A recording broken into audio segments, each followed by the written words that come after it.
le spring ligament n'est pas un ligament phare au niveau de la cheville, les différents éclairages portés sur ce ligament dans la littérature récente nous incitent à vous en parler un peu aujourd'hui, pour ne retenir que les éléments essentiels sur un plan pathologique.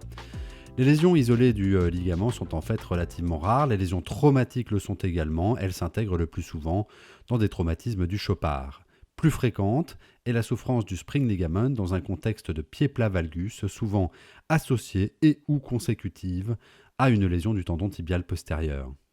On précisera ici en préambule que le faisceau oblique supéromédial est bien le seul qui importe, non seulement parce que c'est le plus impliqué en pathologie, mais aussi parce que c'est le seul que les chirurgiens, ou en tout cas certains chirurgiens, savent réparer. On l'a vu dans le module dédié à la physiopathologie du pied plat valgus, la souffrance du spring s'installe non pas au stade précoce, mais progressivement et de façon de plus en plus grave, au même titre que les autres structures qu'il faut savoir regarder dans ce contexte, tendon tibial postérieur, ligament deltoïde et sinus du tarse ou fascia plantaire.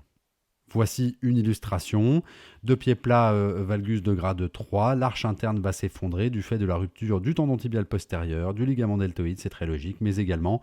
du spring ligament en particulier dans sa portion distale qui laissera le livre s'ouvrir par le dedans et le sommet de l'arche interne s'effondrer vers le bas.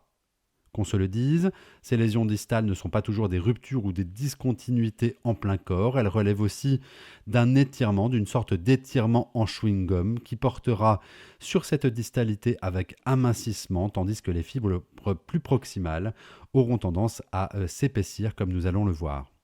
Alors que nous dit la littérature sur l'analyse par l'IRM de ces lésions ? Eh bien, elle nous dit que dans un contexte pathologique, une rupture ou une laxité est identifiée avec une bonne performance diagnostique, sensibilité et spécificité proche de 80%. Par quel signe procède-t-on ? Eh bien, par la recherche d'un épaississement, souvent proximal, souvent sous le plan du tendon tibial postérieur, c'est assez facile à trouver, épaississement qui sera supérieur à 5 ou 6 mm avec une sensibilité de 86% des cas.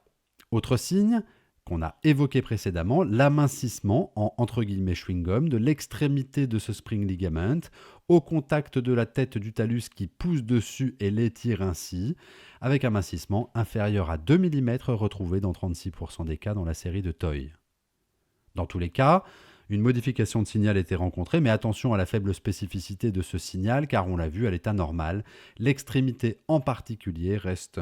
souvent de signal intermédiaire élevé en pondération T2. Enfin, une discontinuité peut être observée, par chance dans 80% des cas dans la série de Toy, même si dans notre expérience, cette rupture des fibres n'est que relativement rarement visible en IRM. Voici une illustration tirée de l'article de Toy avec belle corrélation chirurgicale montrant à la fois un épaississement proximal du spring et un amincissement distal par étirement et rétraction de quelques fibres superficielles probables. Voilà une corrélation malheureusement en noir et blanc dans l'article qui nous montre probablement un ligament épais et joufflu postérieurement, puis aminci, réduit à peau de chagrin sous ce palpateur chirurgical. Les signes proposés par Toy ont été challengés plus récemment dans une étude de Williams qui confirme que l'épaississement proximal supérieur à 5 mm est bon avec sensibilité de 90%, qu'un amincissement distal est bon, inférieur à 2 mm avec sensibilité de 85% des cas, et qu'une hétérogénéité, on ne parle pas ici de discontinuité, est rencontrée dans 40% des cas. La spécificité de ces différents signes manque malheureusement dans les études concernées. Voici une illustration tirée de notre collection d'un pied plat valgus marqué comme on le voit de profil et de face, avec ici amincissement des fibres du faisceau oblique supéromédial inférieur à 2 mm, mesuré à 1,5 mm dans les deux plans. Il n'y a pas de véritable discontinuité, le faisceau est simplement étiré. Attention, on l'a dit qu'un petit récessus existe dans le plan coronal entre le faisceau supéromédial et le faisceau plantaire. Ce récessus ne doit pas être pris pour une discontinuité. Voici un troisième cas clinique avec cette fois une discontinuité qui est observée en distalité du spring à proximité de son insertion avec cette fois une absence de fibre et un hypersignal T2 de type liquidien dans un contexte de pied plat valgus. Dans le plan coronal, on retrouve un aspect très étiré et très fin du faisceau supéromédial, le tendon tibial postérieur est en surface. Si l'on recule un peu, c'était intéressant de noter que de façon associée, il existait une interruption du ligament deltoïde et en particulier du faisceau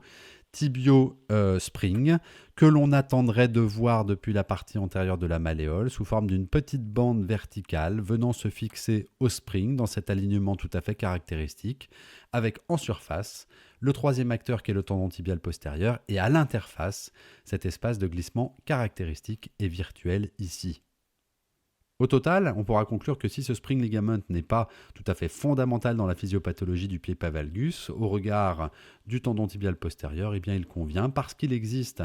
un aspect normal en IRM et une sémiologie pathologique en IRM, eh bien, de la rapporter dans nos comptes rendus lorsqu'elle est présente.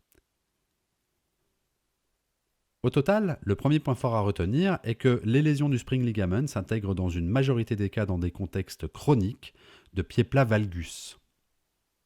Le second point fort à retenir est que le faisceau oblique supéromédial doit concentrer toute notre attention parce qu'il est le plus lésé, parce qu'il est le plus facile à voir en IRM et parce qu'il est le seul réparable par les chirurgiens. Le troisième point fort à retenir est que les lésions du spring ligament sont identifiables par l'analyse des différents plans de coupe, en particulier axial et coronal, à la recherche d'une discontinuité mais également d'anomalies d'épaisseur comme nous l'avons démontré.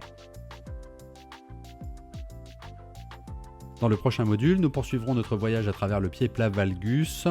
en parlant de la vedette que représente le tendon tibial postérieur. Je vous remercie de votre attention.